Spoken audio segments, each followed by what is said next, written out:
ఏదో ఇదుందని, but it's very sensual, short in very సాజిష్ cinematography and the way I explain in everything. Girls also Sneha garu, Saiba garu. I hope and you will really enjoy those scenes. You will feel అంటే first kiss అయిపోయిన వాళ్ళు ఆ moments వెంటనే వస్తాయి, లేని వాళ్ళు ఆ ఫ్యూచర్ లో ఆ మూమెంట్స్ మీద తెలుసుకుంటారు.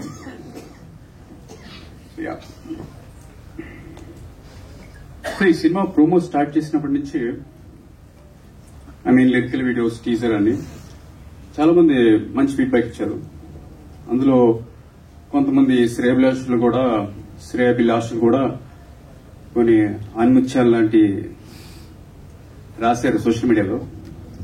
2 సేవ్ చేసుకున్నాను జస్ట్ ఫర్ ఫన్.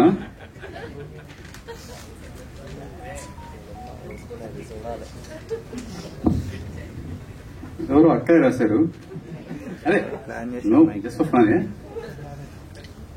ఈ పవన్ గారు మంచి రసికుడులా ఉన్నాడు.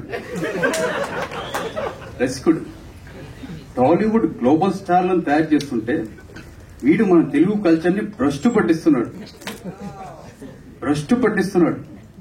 నేను రసికుడు, భ్రష్టు అంట. ఏమంటే ఇక్కడ నేను ఒకటి యాడ్ చేయాలి తప్పదు. I'm sorry for jutting in. అంటే ప్రతి పుస్తకాన్ని మనం అట్టతోని జడ్జ్ చేయకూడదండి. కనిపించేటువంటి ప్రతి షాట్ ని కూడా దాని తాలూకా ప్రభావం ఏంటో తెలియకుండా మాట్లాడకూడదు. ఆ కమెంట్కి మాట. రెండోది, పవన్ యొక్క వ్యక్తిత్వం ఎలాంటిదంటే అక్కడ అదే షాట్ అక్కడ వస్తుంటే ఇక్కడ కింద కూర్చుని నలిగిపోతూ ఉంటాడు. ఇలా తిరిగిపోతూ ఉంటాడు.